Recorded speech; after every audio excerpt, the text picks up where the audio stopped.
práctica de riego. A decidir, o sea, a cómo decidir cuándo regar, las distintas herramientas o métodos que están actualmente utilizándose. Posteriormente a eso vamos a hablar de lo que es el riego con Big Data, lo que hacemos nosotros con Quilimos, lo que va a hablar mi compañero Michael. Y más adelante vamos a cerrar con algunos casos de ahorro de agua y mayores rendimientos en ambos países. ¿Hay alguna pregunta aquí, parece, Vicky, me está diciendo? Ok.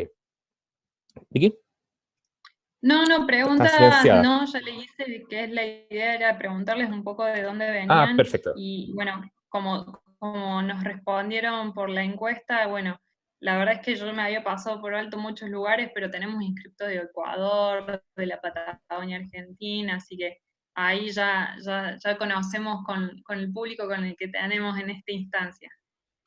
Perfecto.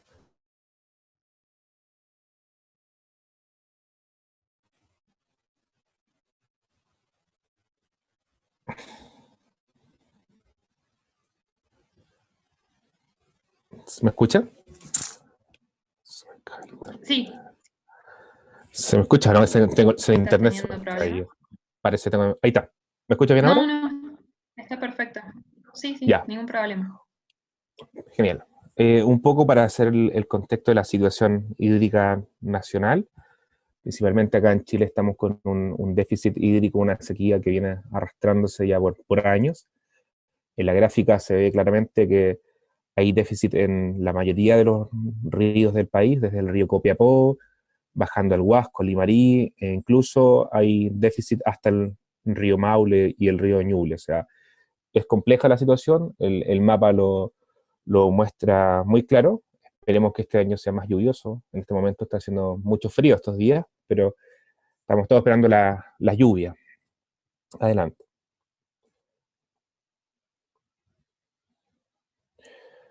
Continuando con lo mismo, se muestra en la gráfica el estado hídrico, el volumen de los embalses en el país. Por ejemplo, el embalse La Paloma tiene tan solo un 43%. Esta es una información bastante actualizada, 2020. El embalse Cocotí con tan solo un 25%. Vi que habían personas de la región de Coquimbo conectados. Embalse Los Aromos, el embalse El Yeso, un 45%. Entonces, se ve claramente que es compleja la situación hídrica a lo largo de todo el país. Adelante. Yendo un poco más allá de lo que estábamos justamente hablando, esto es una imagen que está actualizada de cómo se ve el embalse El Yeso y cómo había estado años atrás. O sea, en este momento está cerca del 40% del volumen total del embalse El Yeso. Ahí en el mouse está mostrando hace 15 años atrás más o menos hasta dónde llegaba el agua. Y eso es uno de los principales embalses que alimenta la región metropolitana. Es súper preocupante la situación de hoy en día.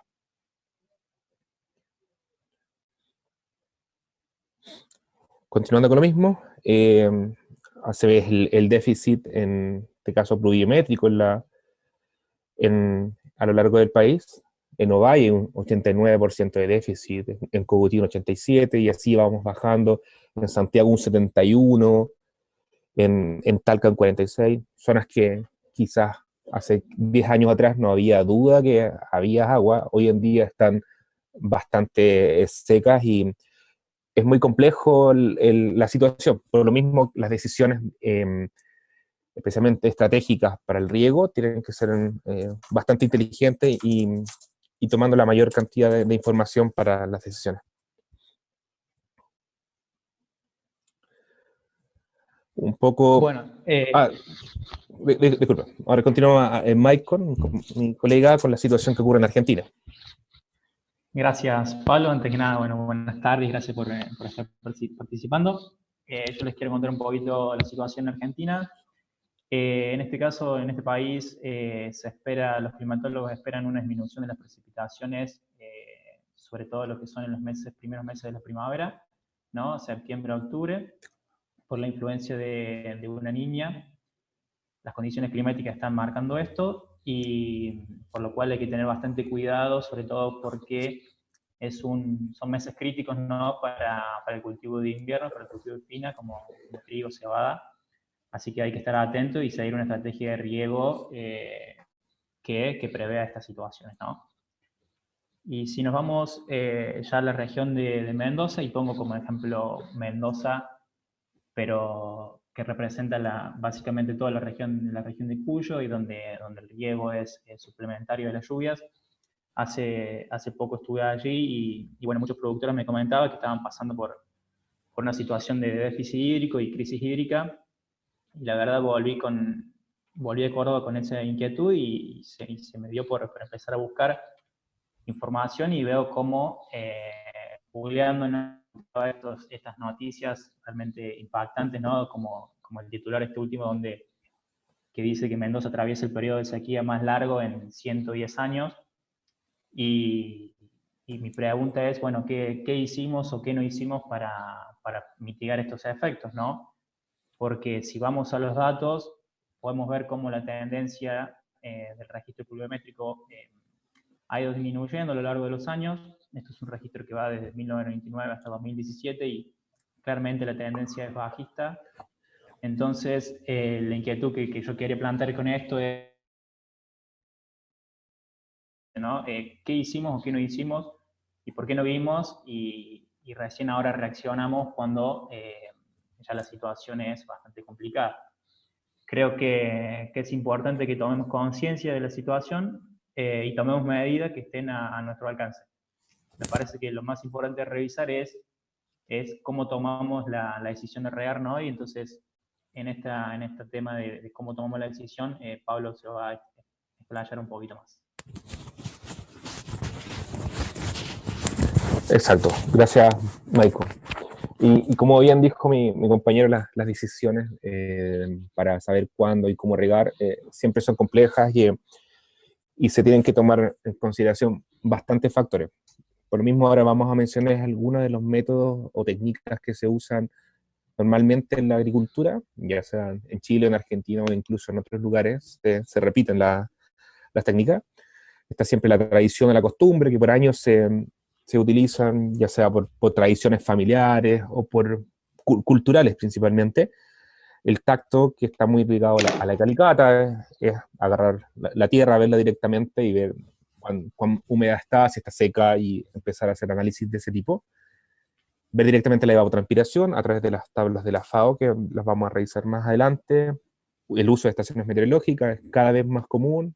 Hay muchos campos que tienen sus estaciones particulares o otras que están de información abierta, justo con las que trabajamos nosotros como Quilimo. Bandejas de evapotranspiración, cada vez se están utilizando menos, pero todavía se usan para el cálculo de la lámina a reponer.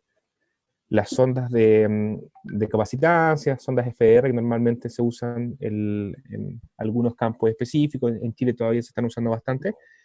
Y la bomba de Cholander, que es un ejemplo que en los últimos webinars también nos fuimos dando cuenta que cada vez está tomando más fuerza y se usa para ver el potencial hídrico de las plantas. Acá me gustaría que nos detengamos un momento y le preguntamos a los que están del otro lado cuál es el método con el que más están familiarizados ellos, ¿no?, a la hora de prender el equipo o hacer un riego, porque nosotros nos llevamos una sorpresa. Nosotros venimos haciendo esta pregunta desde el primer webinar, y la verdad es que no creíamos que íbamos a tener el resultado que nos están mostrando las encuestas. Voy a hacerle la pregunta a ustedes y después les voy a contar cómo resultó la encuesta que hicimos, y Pablo les va a comentar un poco más a profundidad cada uno de estos métodos y también los pros y los contras, ¿no? Hay algunos que no los tuvimos en cuenta, ahí me están diciendo que también hay otros métodos, me están dictando por la cucaracha, pero bueno, está bueno saberlo y tener un parámetro de cuán tecnificados estamos o no con las decisiones que tomamos y con las herramientas que contamos. Va ganando humedad al tacto o al ojo, como le decimos acá en Argentina. Y en este curso, porque en otros webinars presentamos el resultado era distinto. Y en segundo lugar, aparentemente, está peleado calicatas y KC de tablas. Las calicatas está más familiarizado el lenguaje con el público chileno. Acá no los conocían más que nada algunas personas en intensivos en Argentina, pero bueno, ahí les muestro los resultados. ¿Cómo salieron? No sé si lo ven ahora en pantalla. Ganó humedad del tacto o al ojo, como le decimos, y en segundo lugar calicatas o muestras con el case de tabla. Bien, bueno, ahora les vamos a contar cómo fue entonces, cómo vienen siendo las respuestas. Ya, genial. Adelante, nada. Bueno, un poco como lo que estábamos diciendo recién, el tacto es una técnica que está muy utilizada, yo creo que la mayoría de los campos, y hay algunos estándares que son internacionales, principalmente por los estándares de la USDA, que han generado algunos manuales. El caso de línea, acá también hay algunos manuales en Chile, donde se pueden establecer rangos de humedad disponible en el suelo, como lo demuestra la imagen, que ahí tiene entre un 50 a un 75% más disponible. Adelante. Bueno, y de la mano, con lo que estábamos viendo recién, la calicata, que es una herramienta, yo creo que más del 90-95% de los campos la utiliza, y claro, efectivamente se pueden, además de ver en sí la humedad, puedes ver el estado de las raíces, la sanidad, crecimiento, forma del bulbo, etc. O sea, hay harta información que se puede traer de la misma calicata, como se aprecia en la imagen.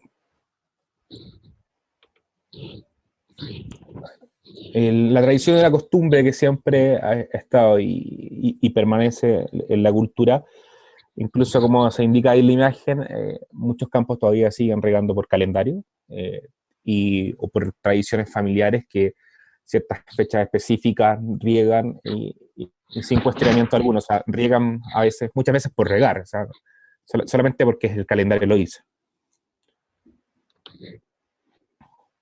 Y van yendo directamente a lo que es evapotranspiración, que es un cálculo, la suma de lo que evapora la planta, y eso es lo que transpira la planta y lo que evapora el suelo, y eso se puede corregir directamente con un coeficiente de cultivo, el Kc, que sale ahí en la gráfica, y uno puede llegar a una evapotranspiración del cultivo o la real, dependiendo de quién lo diga. Pero eso es justamente lo que vamos a hablar más adelante, en qué trabaja Quilimo respecto a lo que es evapotranspiración y coeficientes de cultivo. Principalmente es la FAO la que entrega la información bibliográfica que tenemos de los coeficientes de cultivo y que han sido elaborados hace bastantes años atrás, y nosotros apuntamos a precisar. Adelante. Los coeficientes de cultivo dependen, como dice la palabra, de cada cultivo, si es anual, si son empastadas. Por ejemplo, los árboles de hoja caduca tienen una gráfica muy similar a una campana de Gauss, distinto a los árboles de hojas persistentes, donde las curvas de los coeficientes de cultivo son un poco más estables y no tienen tanta variación. Adelante.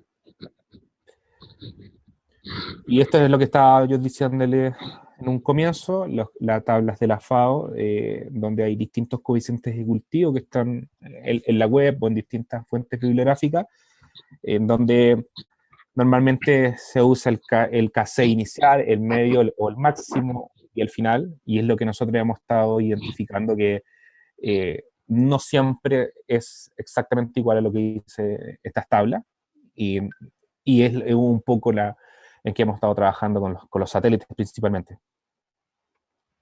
Adelante. Las estaciones meteorológicas son cada vez más usadas, como les dije en un comienzo, además de la información de la evapotranspiración, nos pueden entregar velocidad de viento, radiación, etc. O sea, es harta la información que entrega una estación meteorológica, y cada vez son más comunes por campo. Incluso hay campos que tienen más de una estación meteorológica cuando son muy grandes. Adelante. La bandeja evaporimétrica, como aparece acá en la imagen, es una bandeja que tiene una característica ya estándar, tiene unas dimensiones, pero normalmente la mantención de la bandeja es compleja, se ensucia el agua, incluso hasta animales que toman agua, pájaros, etc. Entonces ya la mantención de la misma bandeja hace más compleja la operatividad del mismo, y no cumple muchas veces la función que uno quiere, calcular lo más cercano a la lámina a reponer. Adelante. Las sondas, como les dije, son instrumentos que se entierran en el suelo en puntos específicos del campo y nos dicen principalmente la humedad, cómo baja en el perfil del suelo, hasta qué profundidades, zonas donde hay raíces absorbentes, y principalmente se comunican mediante la telemetría y levantan la información por Wi-Fi. Entonces son ciertos puntos específicos del campo donde está este control de humedad. Adelante. Y como les había dicho, finalmente está la bomba de Chelander, que es un instrumento que es muy utilizado en la vitivinífera, en un instrumento de investigación que se usa bastante. Como aparece ahí en la imagen, se introduce muchas veces los peciolos de la hoja de las plantas y se hace una estimación del potencial hídrico este caso, del árbol. Y se puede extrapolar viendo si hay un estrés hídrico o está bien la planta a grandes rasgos. Adelante. Bueno, y esto es lo que nos estaba comentando Victoria hace un momento. Nosotros ya llevamos, ¿cuántos, Vicky? ¿Unos 8 webinars más o menos? Sí, 7 Sí, se hizo con con 7 con este webinar, y ya la pregunta que recién respondieron, la hemos hecho en todos los casos, son cerca de 170, entre 170 y 200 personas las que votaron, y como aparece ahí, la calicata lleva el primer lugar, los coeficientes de cultivo de tabla el segundo lugar, y el tercer lugar es al ojo, o sea, es bastante alto el porcentaje, un 18% de información se basa al ojo humano y a la subjetividad de esto. O sea, hay harta información y manera de cómo abordarlo, y por lo mismo son patrones que se repiten, como la calicata, el coeficiente de cultivo y el ojo. Y es lo que queríamos demostrar un poco en estos webinars, y la gráfica lo hizo solo. Adelante. Ventajas y desventajas, como estábamos viendo, las calicatas, si bien yo creo que la principal ventaja acá de la calicata es un poco, igual uno se confía en la vista, o sea, si ves que está húmedo, eso te da bastante tranquilidad. Ahora, claro, va un poco de la mano, que la mayoría de veces las calicatas las revisas con la mano solamente, con el tacto, entonces es un valor bastante subjetivo, y normalmente está la persona que hace la calicata, y si la persona se va del campo o lo revisa otro, no vas a tener la misma percepción. Entonces, no es un instrumento, o sea, no es una técnica muy precisa al momento de tomar una decisión. Gran ventaja sí que se puede ver también es que, como lo dije en el comienzo, o sea, no solo se va a ver la humedad, también se va a ver el estado de las raíces, etc. Hay otra información. Y el coeficiente de cultivo, que también está bastante nombrado, un 18.7%, ventaja que lo puedes utilizar hay distintos coeficientes de cultivo por especie ya calculados, pero ahora desventaja podría ser que te confías mucho en un valor que entregado por la bibliografía, y muchas veces hay una sobreestimación o una subestimación de la lámina a reponer. Y ahí un punto a lo que nosotros trabajamos como Inquilimo en la empresa, identificaciones de coeficiente de cultivo por cuarteles del campo. Y es un poco lo que nos va a contar ahora mi compañero Michael, lo que viene, les va a decir cómo trabajamos y cómo integramos toda la información que recién hablamos. Varias de estas variables que estábamos recién conversando son integradas en nuestra plataforma, lo que nos va a contar adelante Michael. Adelante, Michael. Bueno, como dijo Pablo, yo le voy a comentar un poco cómo regamos con Big Data, o sea, con grandes volúmenes de datos. Manejar esta cantidad de datos muchas veces implica tiempo, es bastante tedioso, y puede que lleguemos a la toma de decisión o a la conclusión demasiado tarde, cuando ya el cultivo está en estrés, ¿no? Y ya cuando las condiciones han cambiado. Entonces, acá juega un papel muy importante la tecnología para que nos ayuda a procesar toda esta información de manera automática y aquí entra en juego Kilimo para ayudar a decidir cuándo y cuánto regar, ¿no? Y ser más eficientes. Básicamente, ¿cómo lo hacemos? Lo hacemos a través de un balance hídrico. Un balance hídrico lo podemos ver como un sistema contable del agua, donde tenemos ingresos y egresos. Esas entradas de agua están registradas por la lluvia y los riegos cuando ocurran o se efectúen los riegos. Y en el caso de las salidas, va a estar de pérdidas de agua, va a estar dada por el drenaje superficial, el agua que percola y el agua también que queda por debajo de nuestra zona radicular, que nos aprovecha por la planta. Y la más importante, que es la pérdida por evapotranspiración del cultivo. Y en el caso de que no hubiera cultivo, bueno, sería simplemente la evaporación del suelo. ¿Cómo llegamos a este balance hídrico? Podemos decir que tenemos 3 fuentes de ingresos de datos: imágenes satelitales, datos meteorológicos y datos del huerto. Con toda esta información lo que generamos es un estado inicial con cuál parte de ese balance, al cual le vamos a ir restando las evapotranspiraciones del cultivo. Se van a ir sumando las lluvias y los ríos cuando ocurran, y nos va a permitir conocer el contenido hídrico de manera diaria. Y así ir dando las recomendaciones, ¿no?, de cuándo y cuánto regar en base también a proyecciones futuras.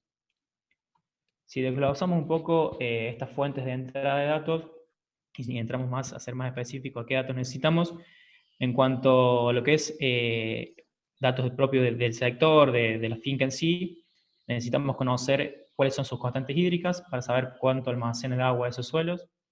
En Kilimo lo hacemos conociendo lo que es los porcentajes de arena, limo y arcilla. Con estos valores podemos estimar capacidad de campo, punto de marchita permanente y agua útil.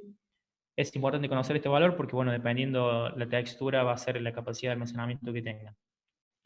El otro valor muy importante es la profundidad a la cual vamos a llevar ese balance. Esta profundidad va a depender un poco del cultivo y también de las raíces, ¿no? Y a su vez también de algún tipo de impedimento físico que tengamos en el suelo. Podemos tener balances en cultivo extensivo, por ejemplo, un trigo en Córdoba hasta los 2 metros de profundidad, o en Buenos Aires quizás por presencia de tosca a los 80 centímetros, y por ejemplo Chile o Mendoza, que cultivos intensivos que se llevan los balances a los 60, 80 centímetros, dependiendo un poco cuál es la característica de las raíces de cada uno de los cultivos y su impedimento físico.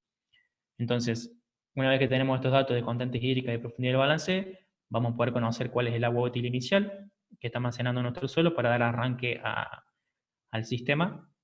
Y es importante también conocer el sistema de riego que el productor posee para conocer, bueno, las eficiencias y ver, en el caso si es necesario aplicar alguna eficiencia, teniendo en cuenta que no todos los riegos, todos los tipos, si es goteo tiene eficiencia, si es aspersión tiene otra, no.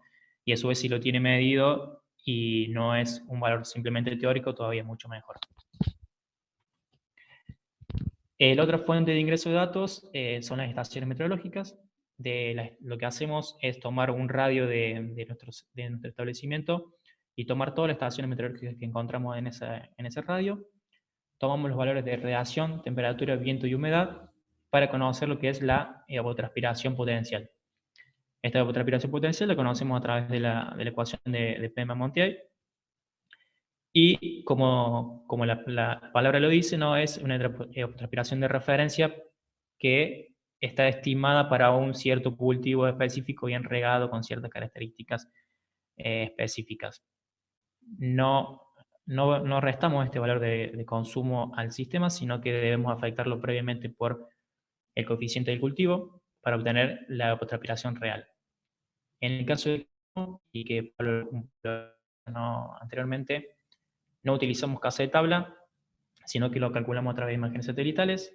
Utilizamos diferentes satélites como MODIS, Landsat, Sentinel, y a su vez agregamos también hace poco imágenes de alta resolución de Planet para mejorar no solo la resolución. Planet tiene una resolución de 3x3, sino también la temporalidad de los datos. Es importante en la agricultura de precisión, uno de los desafíos es no solamente recabar información, sino que también que aumente la temporalidad, ¿no?, de esa recopilación de esa información. Entonces, aproximadamente cada 2 o 3 días obtenemos valores de NDVI con estos diferentes satélites.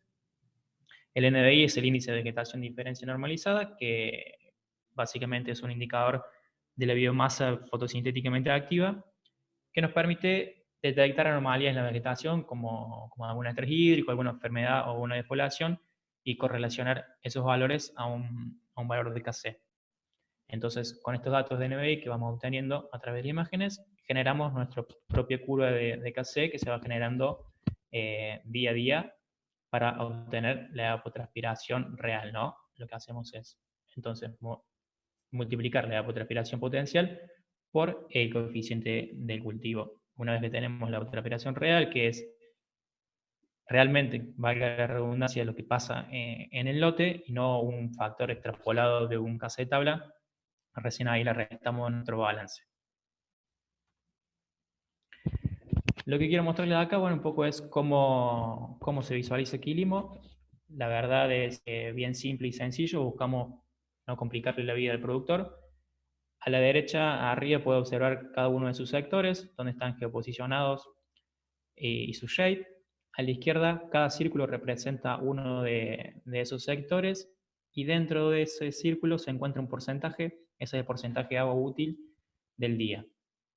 En este caso te los ordenas según las prioridades de riego, ¿no? Los primeros son los que tienen más prioridad de riego y los últimos no son necesarios regar. Si está en un valor rojo, quiere decir que el contenido de agua útil está por debajo del umbral establecido, del umbral de riego establecido, y si está en azul celeste, está por encima, o sea, quiere decir que su contenido está bien.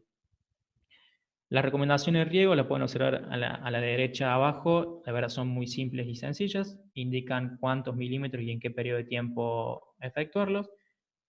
Puede que indique los milímetros y también las horas, en el caso de productores que muchas veces se guían por horas más que por milímetros de riego. Y el gráfico de la izquierda muestra un acumulado de los riegos y lluvias que se realizaron durante el ciclo de cultivo. En este caso no hay una gráfica de lluvias porque, bueno, es un campo de Chile donde no ocurrieron precipitaciones. ¿Vamos bien? ¿Me escuchan bien ahí? Perfecto, Michael. Todo bien. Genial. Bien, ahora, si hacemos clic en alguno de estos círculos, ¿no? alguno de estos sectores, entramos a una vista detallada del lote donde podemos observar el balance hídrico con todos sus componentes, ¿no? A la izquierda tenemos una información bien sencilla y simple de nuestro sector. El centro es el balance hídrico. El balance hídrico, la curva azul, es nuestro contenido de agua útil en porcentaje, como se fue moviendo, ¿no? La curva a lo largo del ciclo. Nuestra línea anaranjada es el umbral establecido. En este caso es un productor de nogales, de Mendoza, que conjuntamente con él decidimos establecer un umbral de riego del 80% y mantenernos en esos valores. Y la recomendación de riego va a ser efectuada según ese porcentaje, ese valor, ¿no? de umbral. Las columnas rojas son los riegos que se efectuaron y las verdes son las precipitaciones. Algo muy importante mencionar es esta línea punteada que se puede observar en la gráfica de agua útil. La línea punteada es una proyección a 7 días de cómo va a estar nuestro contenido hídrico, ¿no? Utilizando los pronósticos meteorológicos y nuestro último dato de KC y de evapotranspiración, generamos esta proyección para dar las recomendaciones en base a cómo va a estar ese contenido hídrico, ¿no? Esto lo hacemos porque entendemos muchas veces que hay un delay entre que se efectúa una recomendación y se puede hacer el riego a campo, ¿no? Porque tenemos que avisar al productor, al encargado de riego, o porque quizás hay que mover el equipo, por ejemplo, en casos productores donde tengan pivot. Entonces, siempre nuestra recomendación está adelantada a 7 días para no llegar tarde a la hora de regar, ¿no? Y que el cultivo ya esté en estrés. El productor simplemente lo que tiene que hacer es cargar precipitaciones y riegos cuando ocurran, de una manera muy sencilla. Las precipitaciones se pueden cargar para todo el campo, por ejemplo, o dividirlo por sector. En el caso de que los sectores estén bastante distanciados y haya diferencia en la pluviometría en lo que haya llovido, se pueden cargar por separados. Y en el caso de los riegos, bueno, se carga el riego de cada uno de sus sectores en milímetros o en horas de riego. En la parte inferior podemos ver hacia la izquierda las imágenes de NDVI. En este caso entregamos las imágenes de Sentinel, y próximamente, bueno, va a estar incorporada la imagen también de alta resolución para aquellos productores que lo desean.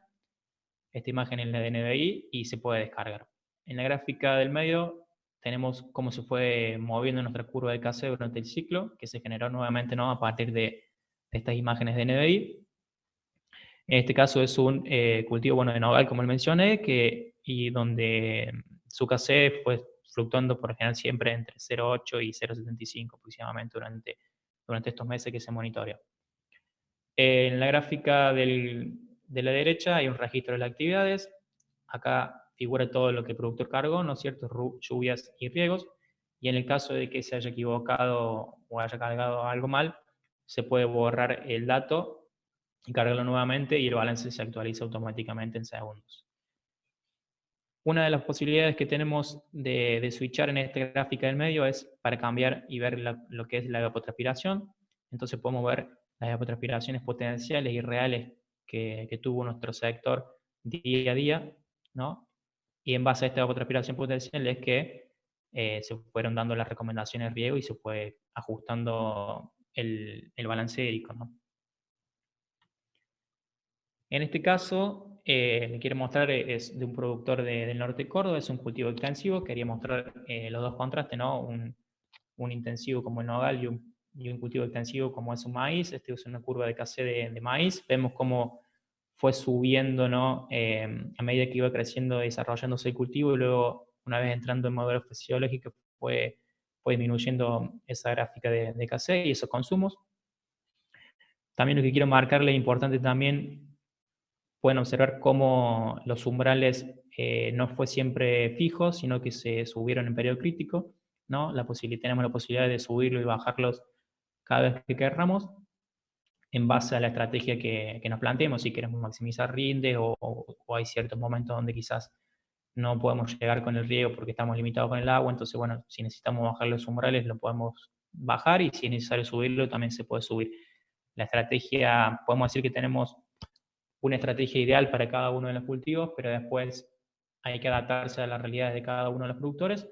Entonces, nada, nos sentamos a la mesa y diseñamos la estrategia de manera conjunta para que sea la más acorde para nuestro cliente.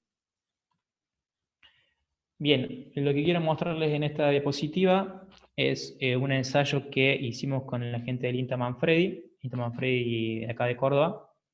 Es una entidad, bueno, muy reconocida, la verdad hace 20 años que ya tienen equipo riego y tienen muchísima información. Entonces decidimos hacer un ensayo con ellos, donde seguimos un monitoreo de un lote, ellos con sonda y con Quilimo, y con el modelo Quilimo, para ver las correlaciones que existían.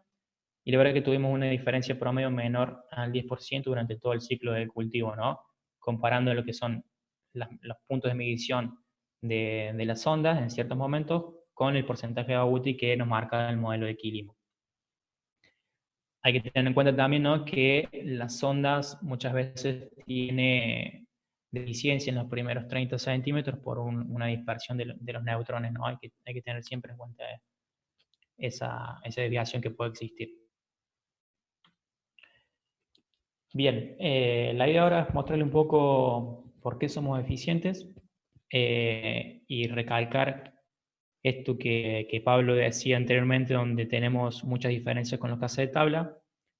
Los casos de tabla muchas veces se comete el error de extrapolar esos valores a una realidad totalmente distinta, ¿no? Hay que tener en cuenta que un caso de tabla quizás se hizo hace muchos años atrás, en cierta zona, con ciertas condiciones, con cierta condición de riego, cierta variedad, cierto cultivar y demás. Entonces, muchas veces es un error extrapolar ese valor a nuestra realidad, y de hecho vemos que en más del 90% de los casos de los lotes que monitoreamos, siempre encontramos diferencia en algún estado fenológico en algún momento del ciclo con relación a los KC de tabla. Acá en pantalla pueden ver la gráfica de un KC de tabla de la FAO y dos KC de monitoreado de Quilimo a través de imágenes de NDVI, imágenes satelitales. Esto es un productor del norte de Córdoba, y vemos cómo en la parte vegetativa, en la parte inicial del ciclo, el café de tabla está sobreestimando el consumo, ¿no? Esto implicaría regar mucho más, mientras que con Quilimo no estaría regando, por una cuestión, de nuevo, donde no siempre se relaciona un café de tabla con lo que pasa realmente en nuestro lote. Los picos llegan, la verdad, bastante similares, pero si observamos ya la parte de final del ciclo, donde llenado de grano, vemos como el café de tabla subestima el consumo y en una etapa realmente importante como es la de llenado de grano. Si bien no es la más importante porque el segundo factor que no determina el rendimiento, ¿no? El primero es el número de granos, pero sí es importante el llenado de grano. Entonces, si el cliente hubiera seguido la recomendación con un café de tabla, hubiera estado cortándole o disminuyéndole el riego en un momento importante. Podemos ver con los cafés de Quilimo cómo ese consumo seguía todavía alto, ¿no? Y luego fue cayendo paulatinamente. Si medimos estas diferencias de sobreestimación y subestimación, nos arrojan que hubo una diferencia de 90 milímetros de ahorro a favor de seguir el monitoreo con un case de Quilimo, ¿no? A través de imágenes satelitales. Bueno, y ahora le dejo a Pablo que le va a comentar un poquito más de estas relaciones entre case de tabla y case de Quilimo en cultivos intensivos. Gracias, Michael. Y bien, continuando con lo que estaba diciendo mi compañero, acá se puede ver un ejemplo de un coeficiente de cultivo en palto, en la región de Valparaíso, en Lleida. La gráfica azul es la de Quilimo, de los coeficientes de cultivo, y se hubiera hecho un poco caso a FAO. Claro, los primeros meses cercanos ahí a agosto, septiembre, en ambos casos, nosotros y la FAO indicaba un coeficiente de cultivo cercano a 0,6. Pero si se dan cuenta ya por ahí por noviembre, diciembre, en este caso hay un coeficiente de cultivo que nosotros identificamos cercano al 0,4, tanto, a diferencia de la FAO que está marcando un 0,5. Y si avanzamos un poco más la temporada, ya en este año, por ahí por abril, más o menos marzo, nosotros estamos recomendando un coeficiente de cultivo un 0,55 más o menos, y la FAO está indicando un 0,75. Entonces, al igual como estaba diciendo recién Maiko, hay una gran diferencia en el coeficiente de cultivo de una tabla versus algo que estamos identificando in situ. Entonces, si lo llevamos a horas hombre, a tiempo de uso de una bomba y ahorro hídrico, es bastante la diferencia. Lo mismo acá en Palto, donde por ahí por noviembre nosotros estábamos identificando un poquito el 0,6. Obviamente el cassette, ahí coincidimos con el cassette de la FAO, pero ya cercano a diciembre, enero, sobrepasamos los 0,7 y la FAO está indicando 0,85. Y acá se cruza un poco la información.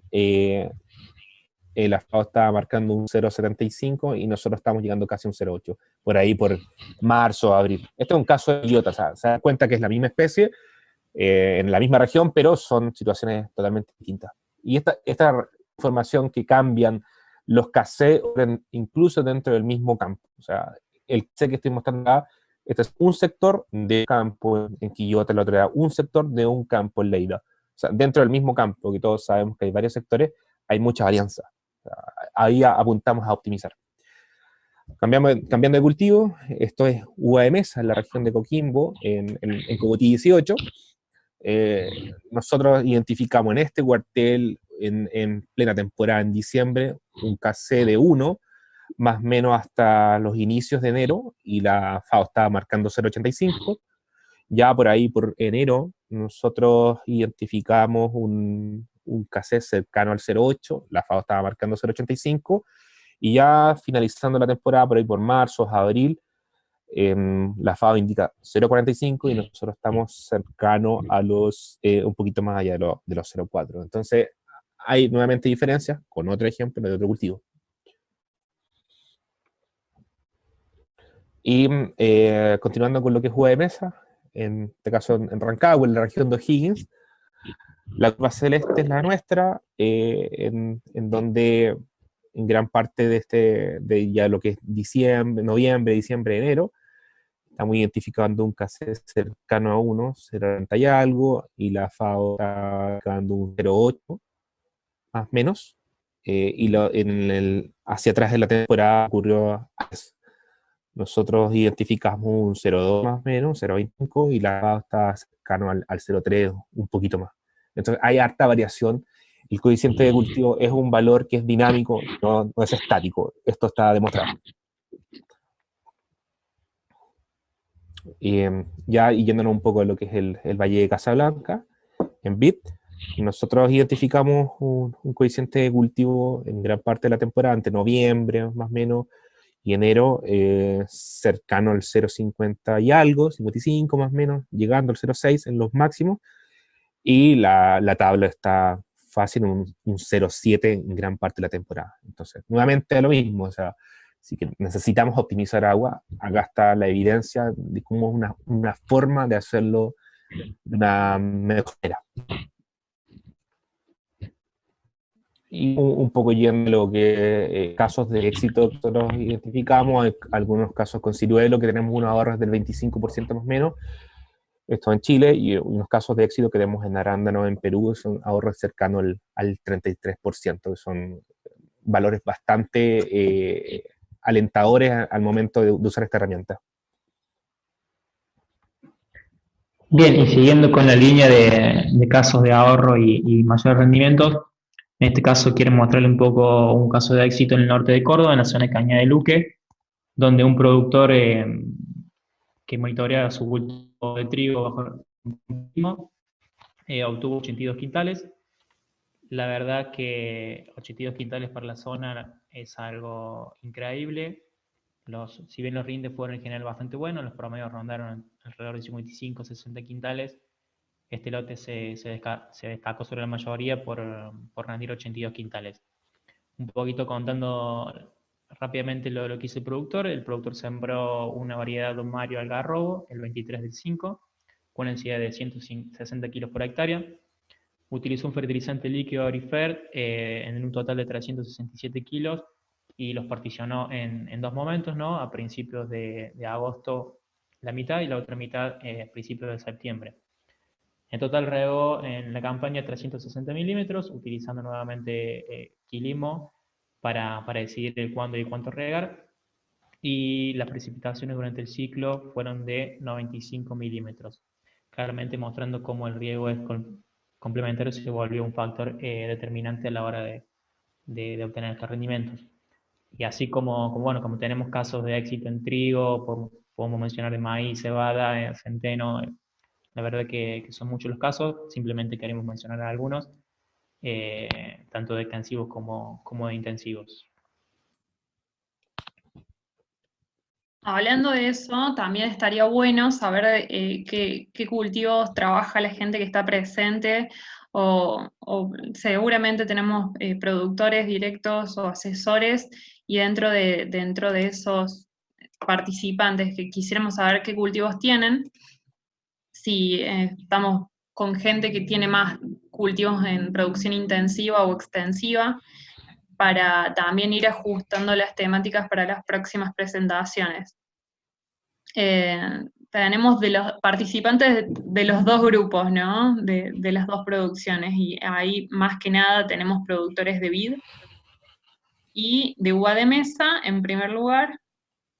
También tenemos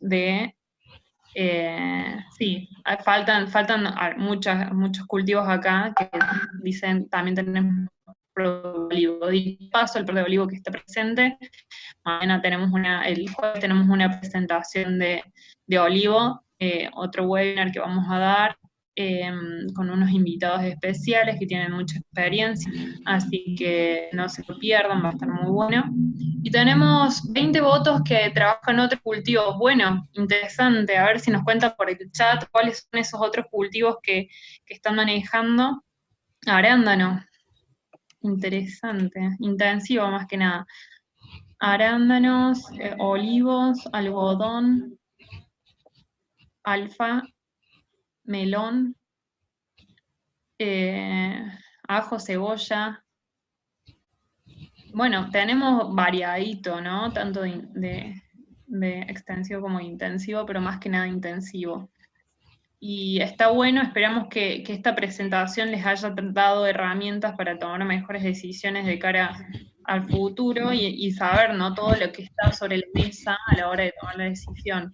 No solamente hay una fuente de información, sino que lo que hay que analizar son múltiples factores climáticos de suelo, eh, toda la información que nos puedan dar las estaciones meteorológicas, también Al- hablemos de Algo para mencionar, algo para marcar, Vicky, disculpa que te corte, que va en relación a esto de que vemos que hay mucha gente con diferentes cultivos.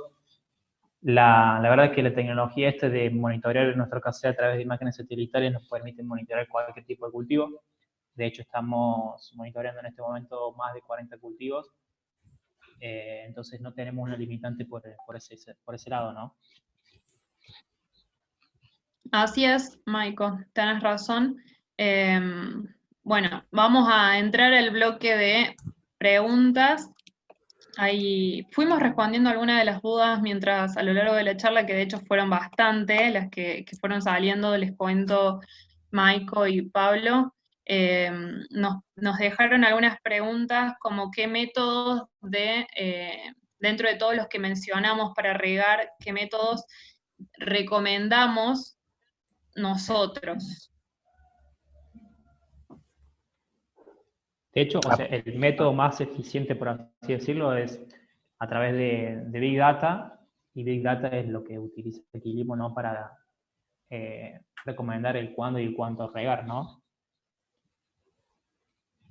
Sí, bueno, algo de eso también estuvo comentando Pablo sobre cuál es, que no, a ver, siempre va a estar determinado por las posibilidades de uno, si tenemos que recomendarles va a ser software, que nosotros por suerte contamos con los múltiples inputs que fuimos comentándole, pero parte de lo que hablamos está la respuesta. Si bien hay muchas opciones, también tienen muchas limitaciones por aislado, por separado, si consideramos esas opciones, que es lo que comentabas, Pablo.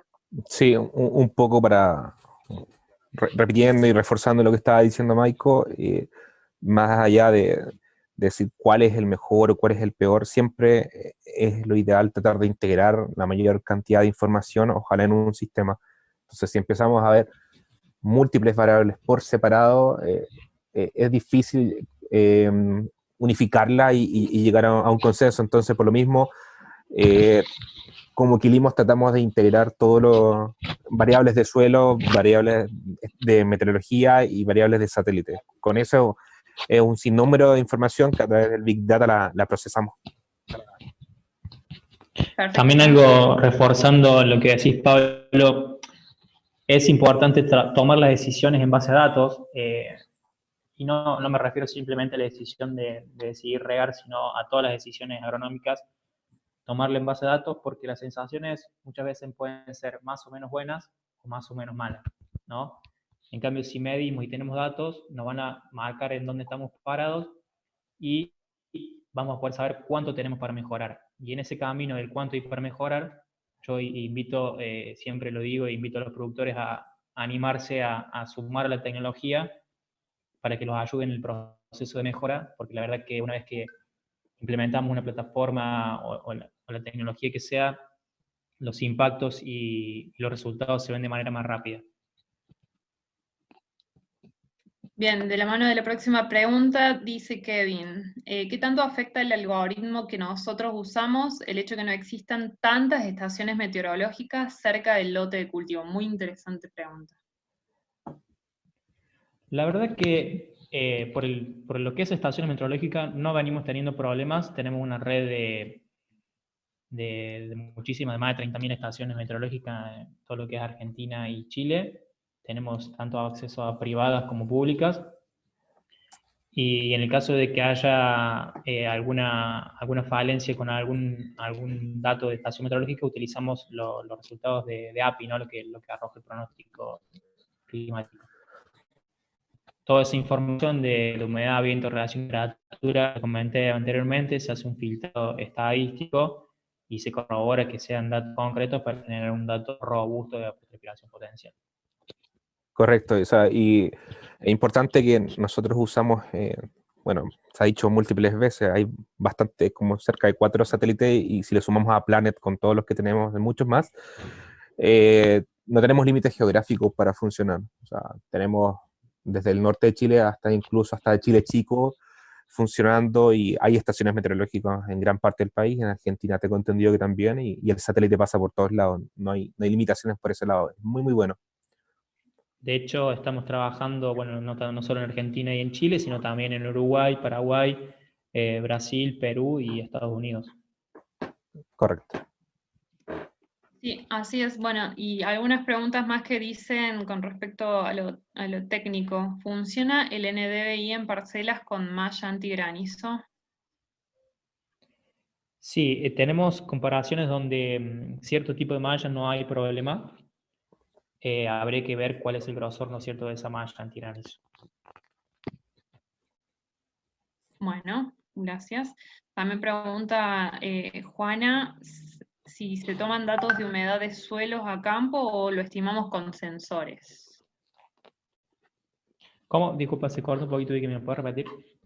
Sí, por ahí se cae un poco la conexión, pero bueno, que si estimamos con sensores o cómo hacemos la muestra de humedad, la toma de humedad a campo. Ah, bien, cuando vamos a hacerle esta visita a campo, lo que hacemos es tomar muestras gravimétricas. Una vez que tenemos los datos de textura, de textura y constantes hídricas y la profundidad del balance, ajustamos esa muestra gravimétrica, ¿no?, y la pasamos a volumétrica para obtener los milímetros que tiene, con el cual va a arrancar nuestro balance. Bien, Leandro también nos pregunta de dónde obtenemos los datos de pluviometría y evapotranspiración. En caso de pluviometría, lo carga el productor a los milímetros llovidos. Y lo otro que era, ¿cuál era, Vicky? Evapotranspiración. Y la evapotranspiración, de nuevo, la obtenemos a través de la ecuación de Feynman-Montiel con los valores de humedad, viento, radiación y temperatura que obtenemos de las estaciones climáticas. Así es. Dicen, sí, el sistema Quilimo, dice Víctor, ¿es un software online? Sí, tenemos la vista que yo les mostré anteriormente, es la vista online. A su vez también hay una aplicación donde quizás no tienen tanta información por una cuestión de gráfica y visual, pero pueden ver de manera rápida y sencilla cómo está el contenido hídrico de sus sectores y recibir las recomendaciones de riego allí también. Genial, gracias por la respuesta. Dice Carlos Viere, como a modo de aporte, hoy es importante conocer el costo del milímetro de la lámina aplicada para visualizar el ahorro, que esto estaría muy bueno como para incluirlo dentro del software, pero realmente el impacto que si lo midiéramos en términos de costos que nos ahorramos, sin duda sería bastante grande los resultados, y ya no serían resultados de rendimientos de agua solamente o rendimiento de rindes que se logran por cultivos, sino también sin dudas rendimientos económicos. Sí, sí, lo que hay que tener en cuenta que... Sí, decime, Pablo. No, o sea, yo creo que también es súper importante, porque a veces hay otras variables que no necesariamente van de la mano con un costo de agua como tal. O sea, pero lo que sí se puede estimar de una forma como más práctica es el consumo eléctrico. O sea, ya usar menos o más horas una bomba, el costo del kilowatt por hora es un costo conocido, y se pueden hacer cálculos bastante rápidos y óptimos para esta información.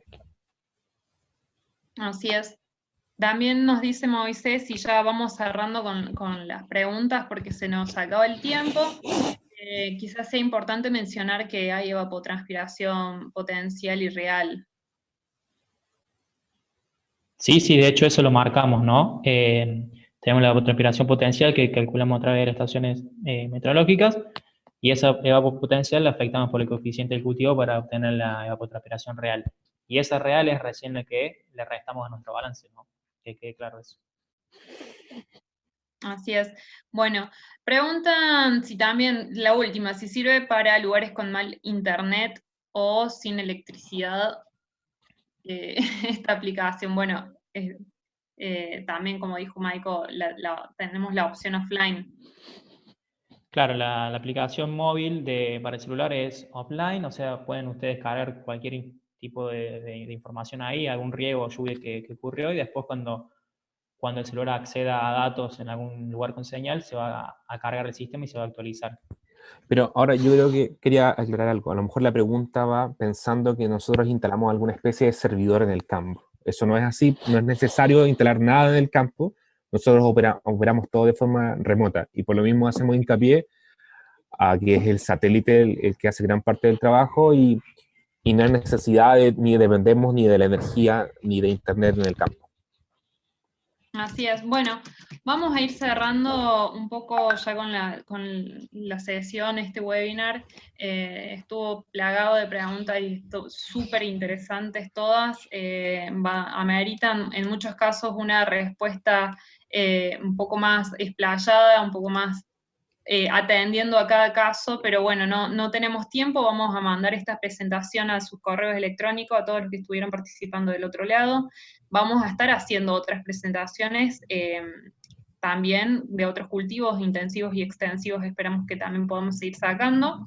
Y les agradecemos a los que nos estuvieron auspiciando, que siempre nos vienen acompañando, la gente del CREA. Si querés pasar al próximo slide, ahí están los teléfonos de MT Agro y SP Riego, que son las empresas que nos vienen acompañando también desde los inicios, y les agradecemos sin duda al ingeniero Maico y Pablo Cortés, a los dos, gracias por los aportes que nos vienen haciendo y por la charla, estuvo súper interesante y la verdad que quedaron algunas preguntas dando vuelta, pero que sin duda le vamos a poder dar una respuesta luego. Gracias chicos de nuevo por estar del otro lado. Gracias, gracias. No, Chao, chao. por favor, gracias a ustedes por participar y nada, los invito a probar las tecnologías que es algo que llegó ya hace un tiempo para quedarse. Sí, y una última cosa que casi que me olvido y es súper importante. Hay muchas preguntas que estuvieron en torno con el tema del costo de los servicios de nosotros. Ya que están interesados, les voy a dejar una última pregunta que tiene que ver con si quieren recibir una cotización. Acá está disponible para que me digan quiénes son los que están interesados en una cotización, porque nosotros nos vamos a comunicar de manera inmediata y salimos del webinar y los llamamos en caso de que tuvieran alguna urgencia. Ahí nos estuvieron diciendo que hay algunos cultivos críticos en los que están sufriendo y que están con restricciones hídricas y que la verdad es que les gustaría poder contar con un asesoramiento de este tipo. Así que desde luego que nos vamos a poner en contacto y todos esos casos que sean parecidos los vamos a llamar para poder atender esas consultas y dudas. Súper importante esta instancia para eso, así que bueno, les agradezco a todos los que se quedaron hasta el final, que bueno, que esperamos poder responderle esta duda. Y si no, se quedaron con dudas de la aplicación, también los vamos a llamar y los vamos a contar un poco más. Genial, ahora sí. No les quito más tiempo del otro lado. Muchísimas gracias por participar a todos.